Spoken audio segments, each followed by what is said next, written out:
I'm not sure what kind of birthday I expected when I turned 21, but I can tell you what I didn't expect: a half-eaten grocery store cake from the back of the fridge and a wrinkled piece of paper that said, "Sorry, money's tight. Love, Mom." No name, no balloons, no dinner, just that. But let me rewind, because this story didn't start on my birthday. It started years ago, buried under 100 little slights that I used to convince myself weren't a big deal. I'm Nate, 21 now, and I guess the best way to describe my role in the family is background noise. I'm the middle kid, but not the stereotypical rebel or attention seeker. If anything, I was the one who learned early on that flying under the radar kept the peace. Until it didn't. My older brother, Jake, has always been the golden child. He's loud, charming, athletic, basically the kind of guy who could crash your car, blame the brakes, and walk away with an upgrade. My younger sister, Lily, is the baby. She's sweet when she wants something and icy when she doesn't. Mom calls her our little miracle because she was a surprise baby after a miscarriage. So yeah, she's been the center of attention since she was born. And me? I was the kid who did his homework without being told, who made honor roll every year, who quietly cleaned up the kitchen when no one else would. You'd think that would earn me points, right? But in our house, quiet meant forgettable.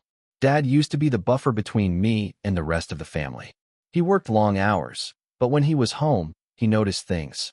He'd ask how school was, sneak me an extra slice of pie, or leave a note in my lunchbox if he left early. But something changed around the time Jake went off to college. Dad got quieter, more tired, like he was running out of whatever it was that kept him present. Mom started running the household like a cruise director, always planning, always micromanaging, always favoring whoever made the most noise. And Jake? Well, Jake came back from college a hero. He'd walk through the door, and it was like a parade had been scheduled just for him. Every single time. I remember his 21st birthday like it was yesterday. I was 18 then, still in high school, and I spent the whole week helping set up the backyard for his surprise party. I mowed the lawn, strung lights, even painted a section of the old fence so it would look nice in pictures. Mom coordinated with Jake's friends from college and paid for 6 of them to fly in. Dad rented a stage and speakers. A local band played for 4 hours while everyone danced under fairy lights and downed craft beer from a keg that Jake didn't even touch because he was too busy posting about it on Instagram. And the car? Oh yeah, a brand new Jeep with a red bow on top. "You earned this," Mom said, beaming, as if he hadn't barely scraped through his last semester. I tried not to be bitter. I really did. I told myself they were just excited because it was their first kid turning 21, and maybe when it was my turn, it'd be more low-key, but still meaningful. Maybe not a car, but at least dinner out. A cake with my name on it. A moment where someone looked me in the eye and said, "Hey, Nate, you matter." I carried that hope around quietly, like a fragile glass, for 3 years. So when my birthday rolled around, I woke up a little nervous, but excited. It was a Thursday, and I had classes in the morning, but I cleared my afternoon just in case. I didn't get any messages when I woke up, which was a little odd, but I figured maybe they were saving the text for when I got home. Around noon, I sent a group message to the family chat.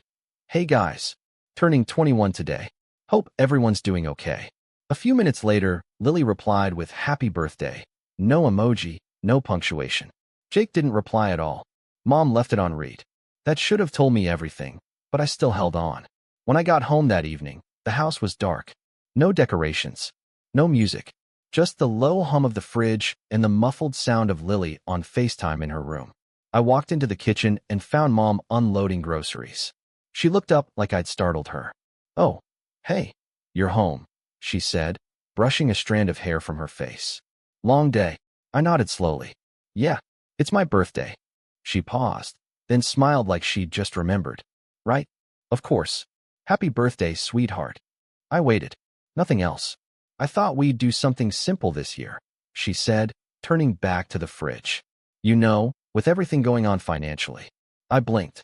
"Okay, like what?" She motioned to the counter. There, sitting on a dented foil tray, was what looked like half a chocolate cake. Not even one of the nice ones. This was the kind you buy when you're in a rush and forgot a potluck. It had a chunk missing, like someone had already taken a fork to it. On top sat a folded piece of paper, torn from the back of an envelope. I opened it. "Sorry, money's tight. Happy 21st. Love, Mom. No signature. No mention of Dad. No joke. Just that. I stared at it for a long time. I wasn't even angry at first. Just stunned.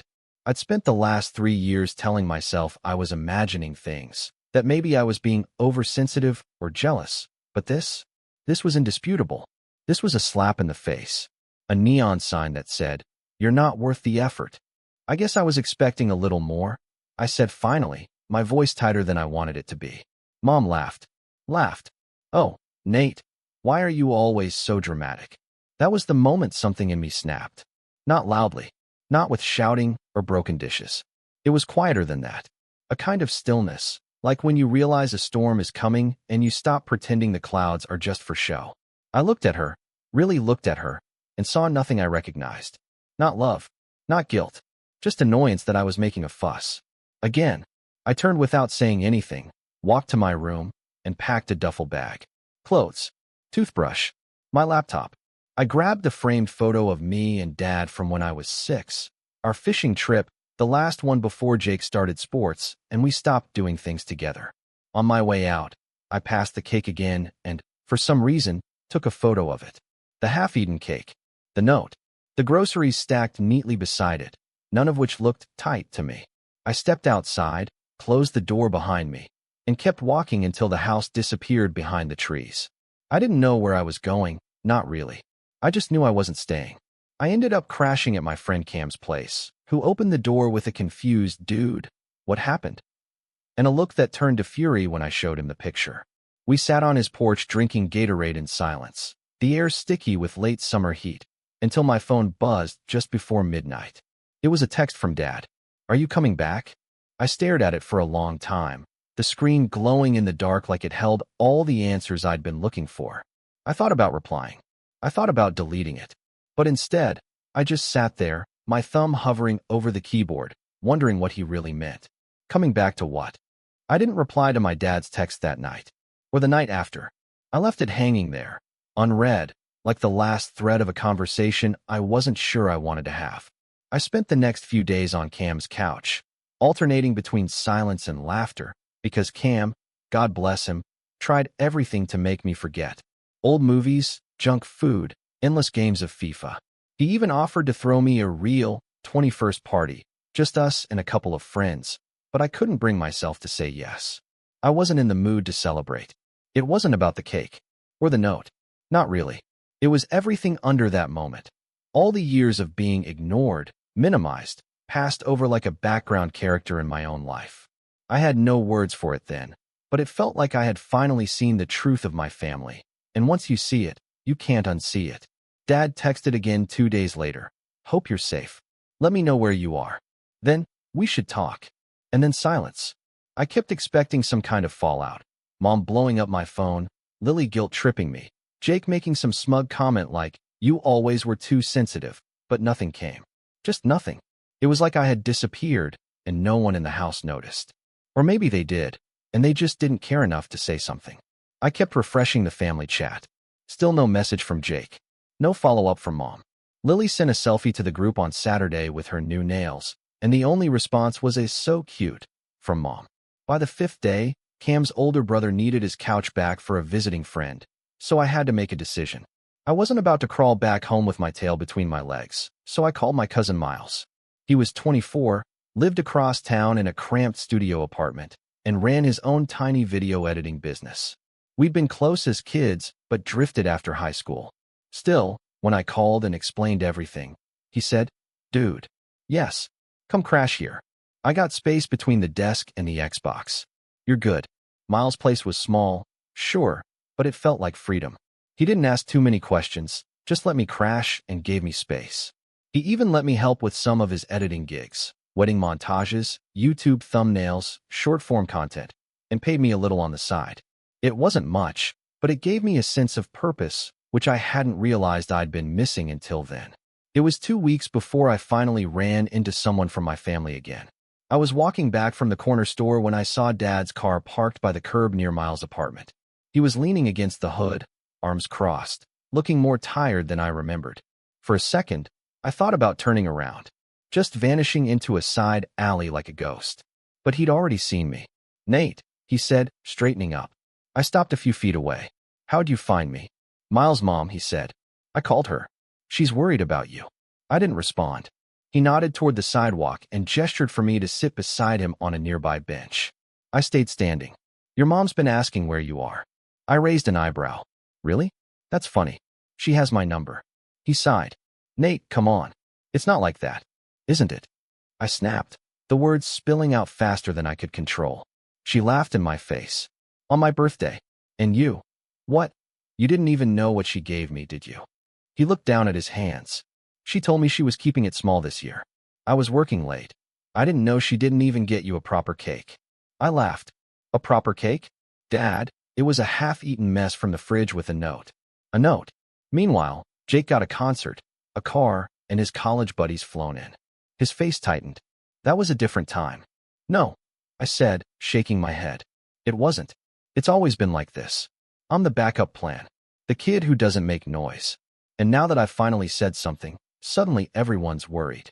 Where was that energy when I was begging for attention for the last 10 years? He didn't have an answer. Eventually, he stood, reached into his jacket pocket, and handed me an envelope. I hesitated before taking it. Inside was a check for $100. What is this? A birthday gift, he said quietly. I know it's late, but I didn't want you to think we didn't care. I held the check between my fingers.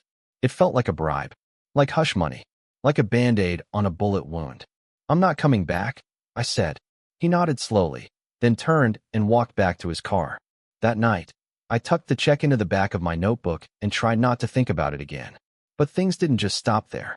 2 weeks after that conversation, Jake came back into town for fall break. I only knew because Cam messaged me. Yo, your brother's at Lucky's. Bought 3 rounds for everyone. Looks like he's living it up. I stared at the message for a long time, then typed, classic. About an hour later, I got a DM on Instagram. From Jake.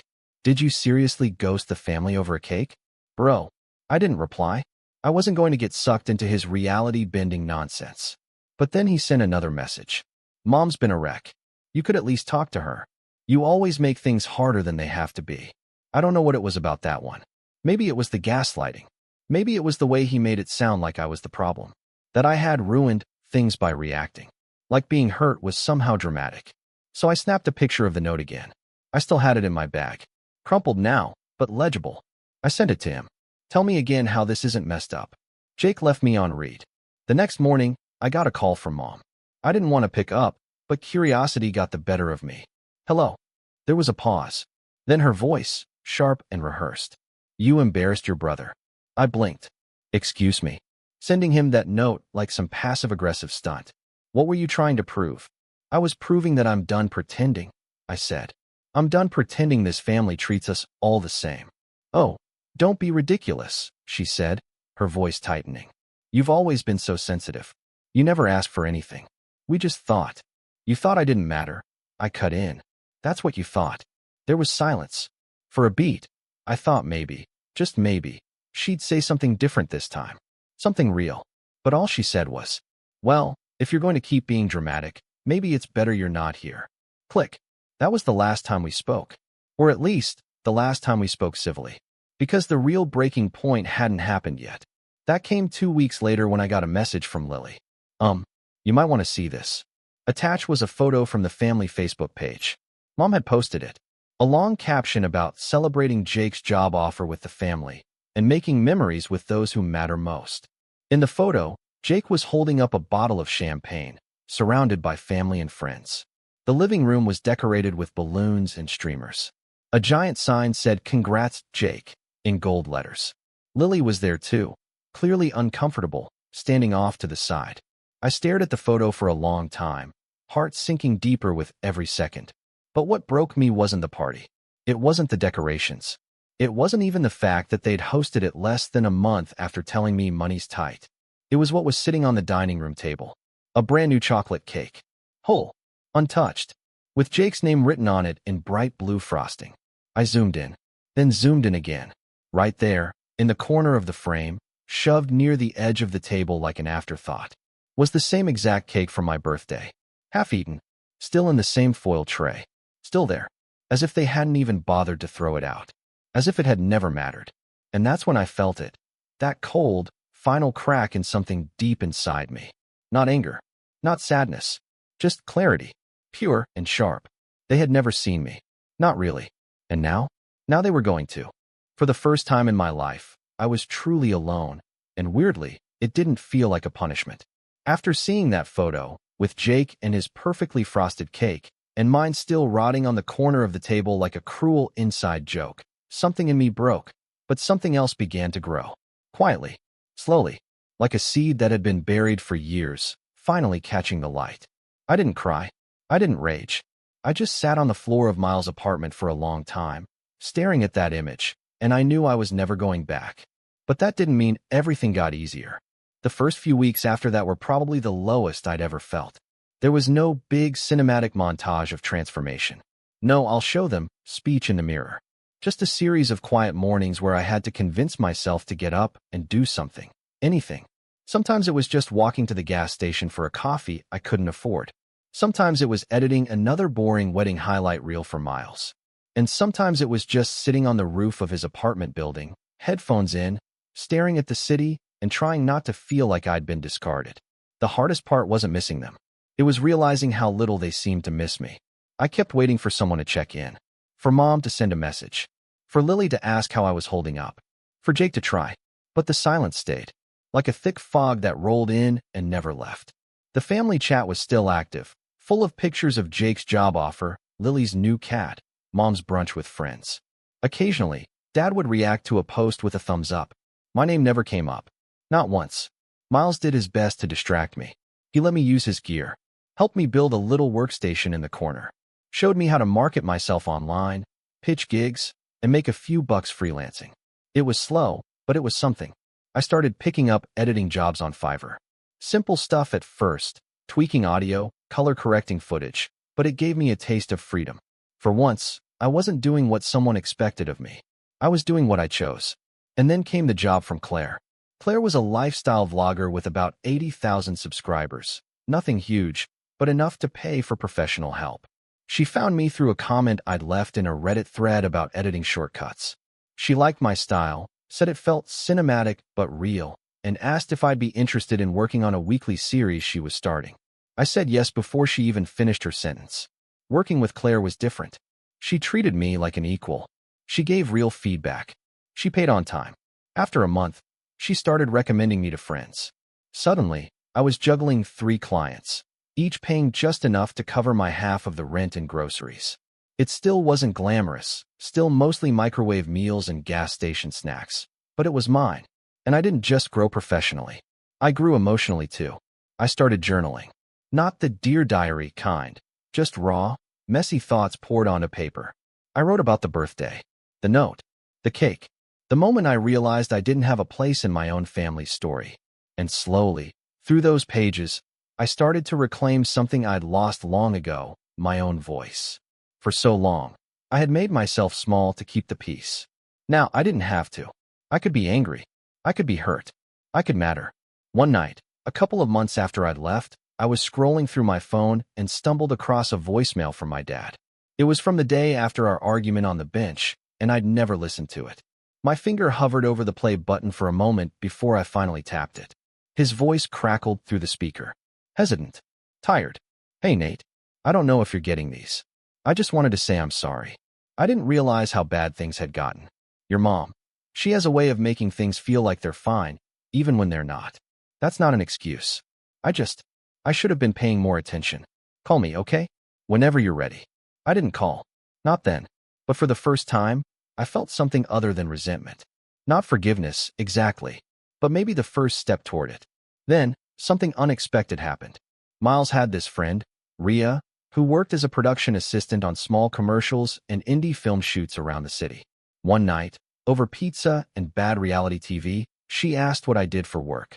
I told her I was freelancing, mostly editing, trying to find my groove. She shrugged and said, "You should come to set sometime. See the other side of the camera." I almost laughed. Me? On set? But the next week, she called in a favor and got me a one-day gig, just helping load gear, run errands, that kind of thing. It was chaotic, loud, messy, and I loved every second of it. Watching everyone move in sync, like a weird creative army. Seeing shots come together, helping build something from scratch. By the end of the day, I was exhausted, but I felt alive. I started doing more gigs like that. Sometimes paid, sometimes not. I was learning, connecting, building something real. And every time I stood behind the monitor, watching the footage come together, I thought about how invisible I used to feel, how overlooked, and how now, in this messy, unpredictable world, I was seen. Months passed. I turned 22 in that same apartment with Miles and a few friends. They surprised me with takeout from my favorite Thai place, a homemade cake with my actual name on it, and a corny video montage of inside jokes and memes. No gifts, no speeches, just love. It wasn't extravagant, but it was the best birthday I'd ever had. And then, just when I thought I was finally starting to outrun my past, it found a new way to knock on my door. It came in the form of a wedding invitation. A pale blue envelope, addressed in perfect cursive, landed in Miles' mailbox one Tuesday morning. I didn't recognize the sender until I tore it open. You are cordially invited to the wedding of Jake and Alexis. Jake, my brother, getting married.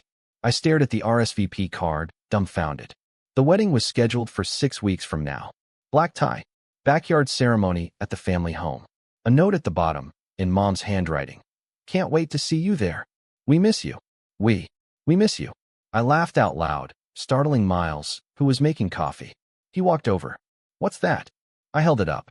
An invitation to the circus. He read it and winced. Dude. Yeah. Are you gonna go? I didn't answer. Because I didn't know. I didn't know them anything. That much was clear. But something about the invitation, it didn't sit right. Like they were trying to fold me back into the narrative, pretend the last year hadn't happened. Pretend I hadn't left because of them. For the next few days, I carried the RSVP card in my backpack, flipping it over whenever I felt the weight of it. I didn't know what I wanted yet. Revenge? Closure? Or maybe just proof that I wasn't afraid to stand in front of them anymore.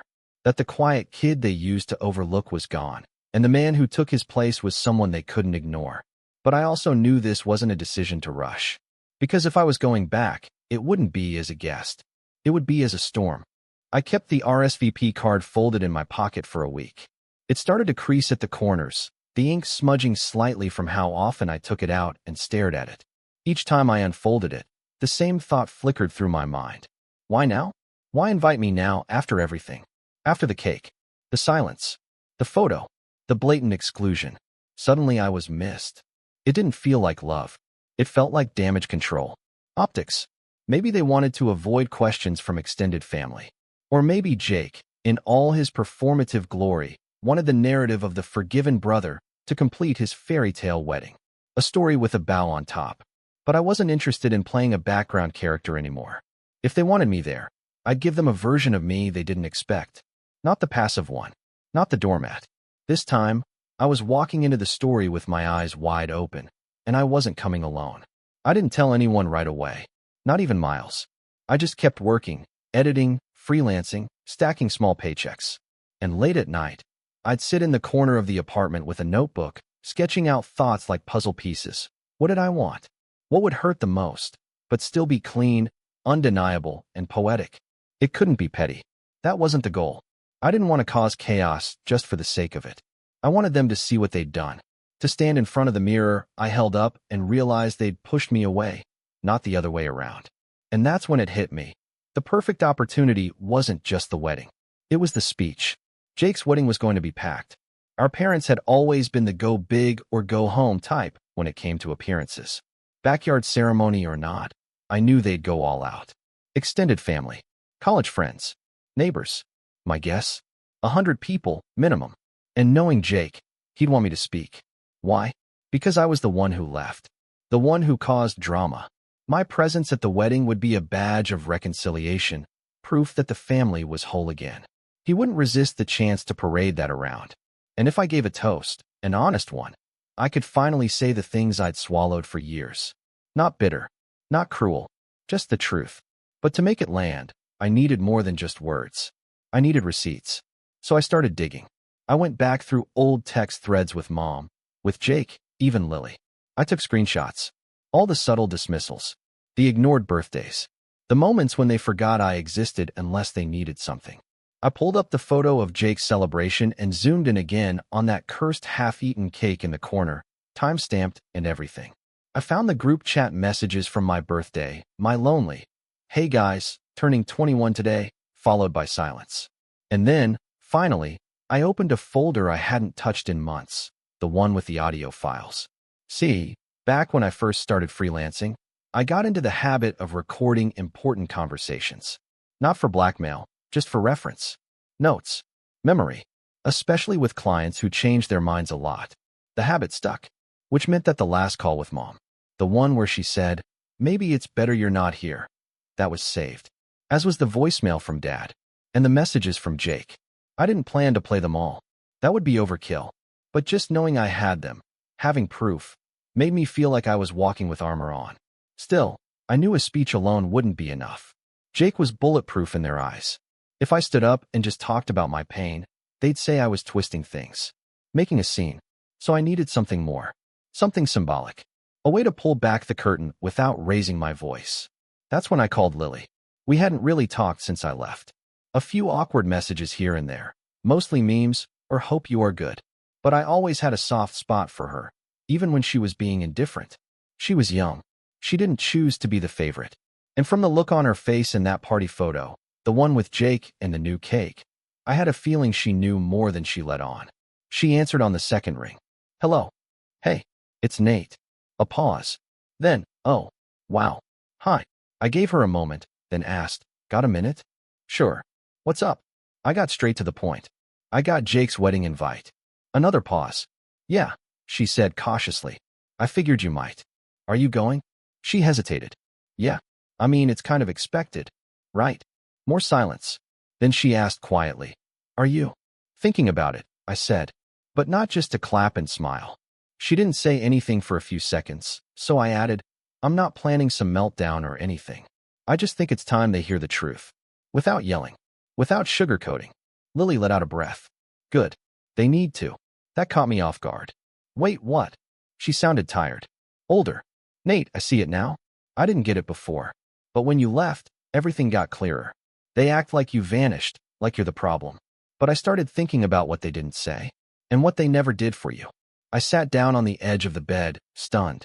"You know," she continued, "Mom didn't even mention your name when the wedding came up. Not once. I had to ask if you were invited." I swallowed. "Wow." She just said, "We'll see if he shows his face." Like you were the bad guy.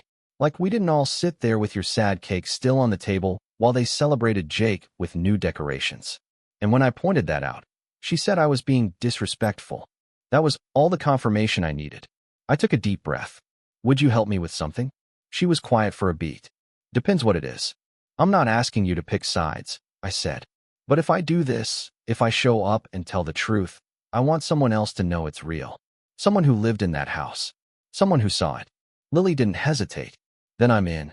We talked for over an hour that night, swapping stories, comparing moments we'd both remembered differently, until we both realized they weren't different. I just wasn't there in most of them. The trip to Disney? I was at summer camp. The cruise? I had finals. Jake's senior photos? I took them. Mine? Never scheduled. Even Lily started noticing the pattern. Mom's memory of doing everything equally was a script. It just skipped my lines. After we hung up, I wrote the first draft of my speech. Then I trashed it. Too angry. The second draft was too soft. The third too sarcastic. Eventually, I stopped writing and just started talking. I recorded myself late at night, whispering into a mic while Miles slept. Over and over, I refined the tone. Calm, thoughtful, unshakable. I didn't want revenge. I wanted truth. And by the time the wedding weekend rolled around, I had it memorized.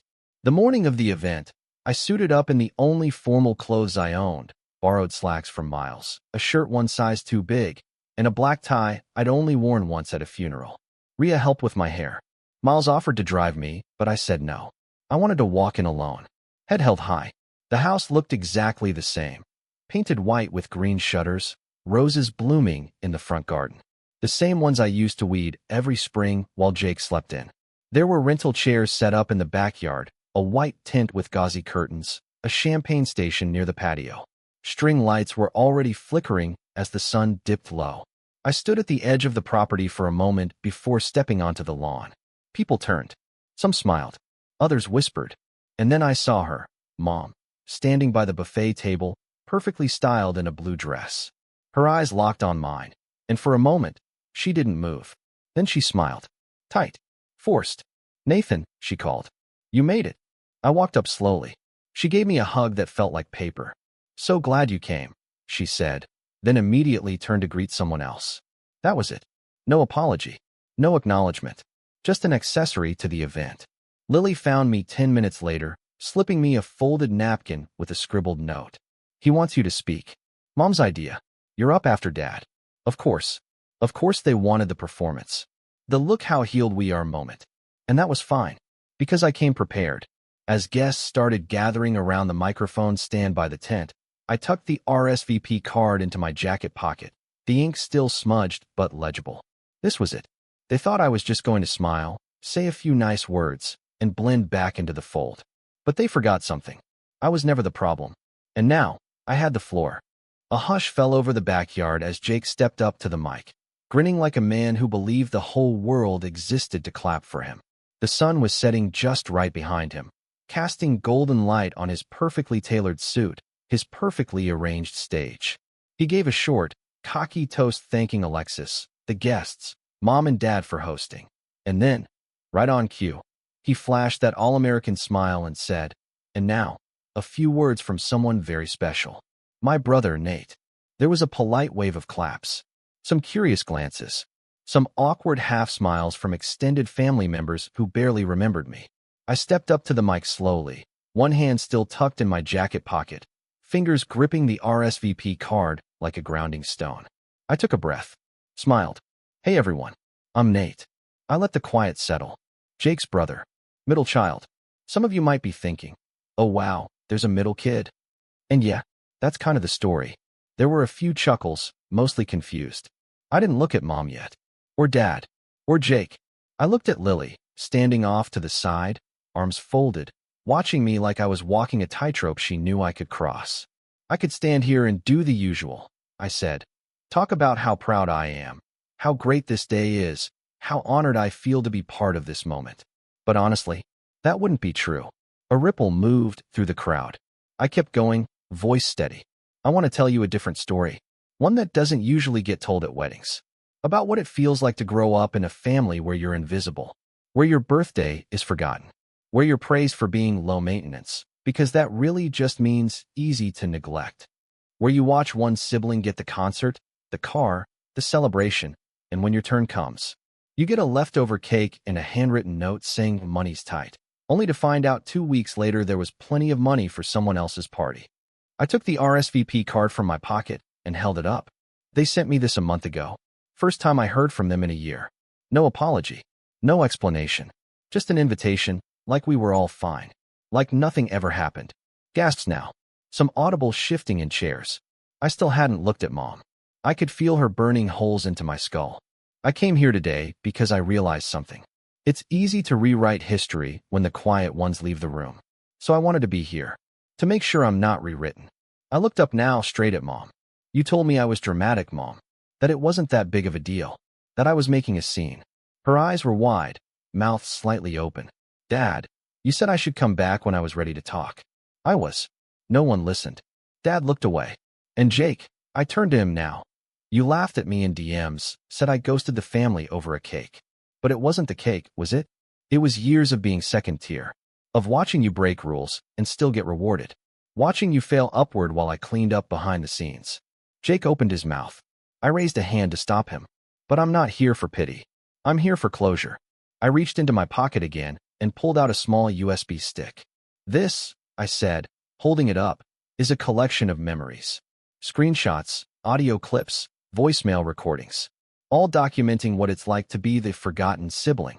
I was going to just send it out to everyone after this speech, but I realized, I don't need to. I put it back in my pocket. Because if you don't believe me after this, you never will. And if you do, well, you already know enough. I turn to Alexis now, Jake's new wife. And to you, Alexis. We haven't spoken much, but I hope you see what you're marrying into. Not just the man, the culture, the silence. If you ever feel like your voice is being minimized, please don't wait 10 years to stand up. Her face was pale. She didn't nod. She didn't blink. She just looked at Jake, whose expression had gone from smug to stunned to something almost like panic. I stepped back from the mic. Thanks for the invitation. I'm gonna head out now. And with that, I walked off the little makeshift stage, down the aisle, past the rows of stunned faces and uncomfortable relatives.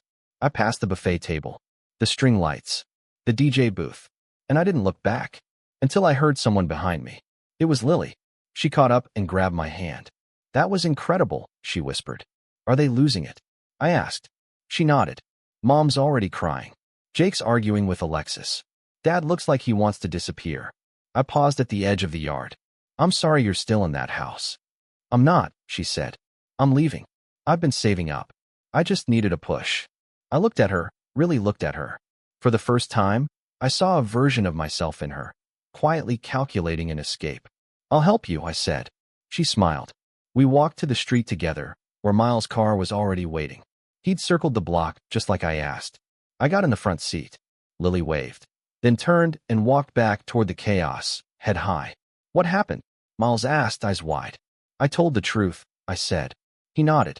And they finally had to hear it. He started driving. We didn't say anything for a while. Just let the silence settle in. But this time, it felt clean. Like peace. That night, I got 3 texts in a row. Mom, I cannot believe you would do that at your brother's wedding. Jake, you're dead to me. Don't ever speak to me again. Dad, I wish you hadn't done that, but I get it. Maybe we can talk. Just you and me. I didn't respond to any of them. I wasn't angry anymore. I was done. Later, I uploaded a short version of the speech to my portfolio site. Not with names. Not with photos. Just the words. Clean. Raw. Real. A small piece of my story, tucked between video clips and testimonials. A month later, Claire sent me a message. Hey, someone forwarded me your speech. I know it's personal, but would you ever consider doing more with it? Maybe a short doc? A spoken word series? It's powerful. I stared at the message, then smiled. For the first time in my life, my voice wasn't an afterthought. It was the headline. And I wasn't just seen. I was unforgettable.